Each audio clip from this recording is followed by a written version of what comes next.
of the morning. All the things that President Trump has reportedly done and said to influence the Russian investigation. Is it part of a plan, or are these acts of desperation? Let's debate. Joining us now, CNN political commentator and former Obama White House communications director, Jennifer Psaki, and Matt Schlapp, former political director to President George W. Bush. Matt Schlapp, I give you the first bite at the apple. What the president has been doing and saying is good and justified because?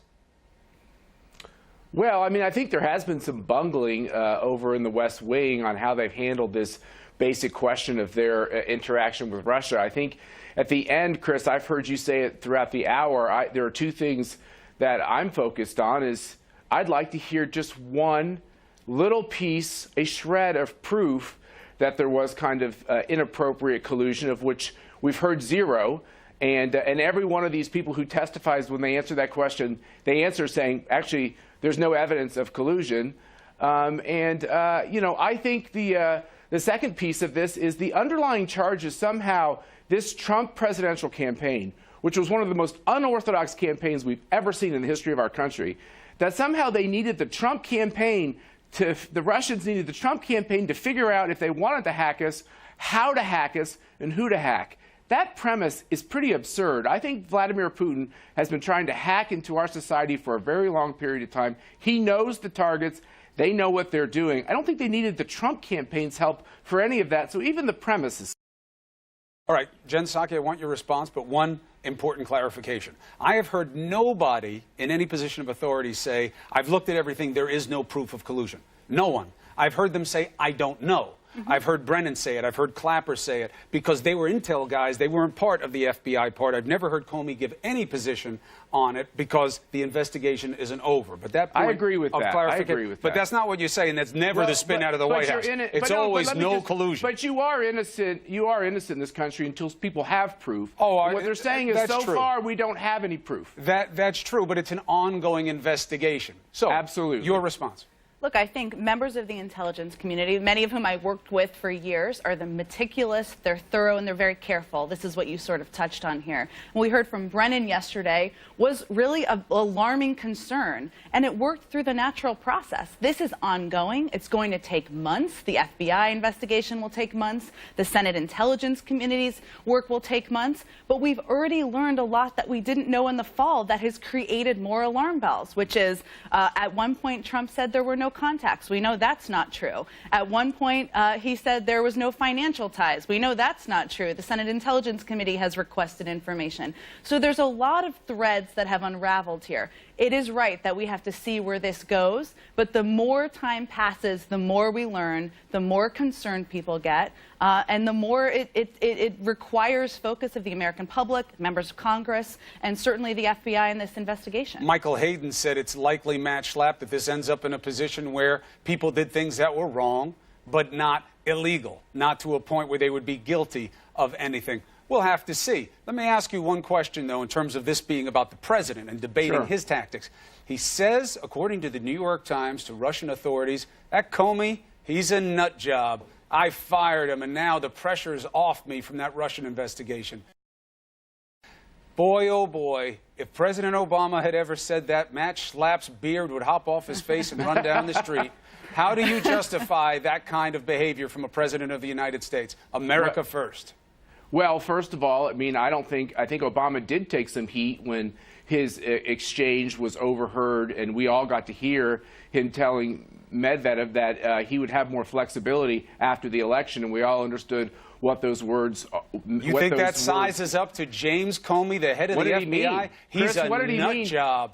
He's a nut job, Matt. That Comey's a nut job. I got that Russia pressure off me now. Forget about Obama. Forget about him. He's gone. He's in the history books, my friend. The question is, what did Trump mean, and can you back, do you support him saying that about Comey to Russian officials? Well, maybe you didn't see the article that I wrote about Jim Comey. I think it was perfectly appropriate for him to fire Jim Comey. I had Alberto Gonzalez on our radio show, and he basically said it was a perfectly reasonable thing to have done. Those of us who have dealt with Jim Comey over the years, and a lot of Jen's colleagues who supported Hillary Clinton, felt like Jim Comey lurched around in a political You're not fashion addressing during the the question. campaign. You're right. Yes, I am. Lots of lefties don't you think attacked that him. was inappropriate? He called him a nut There's job to the Russians and said that the pressure is off him from Russian interference. How do you feel about that? Chris, Good move? Strong move? What I think is that there are conversations that happen in a diplomatic setting. President Obama was overheard. I, to this day, don't know what he meant when he said, I'll have flexibility. I think what he meant is he was saying one thing publicly, and he would be able to do something else differently after the election. I think what President Trump was trying to do is tell the Russians that there is nothing to this collusion. I think they all know there's nothing to this collusion. You think he needed to tell the Russians there's nothing to the collusion?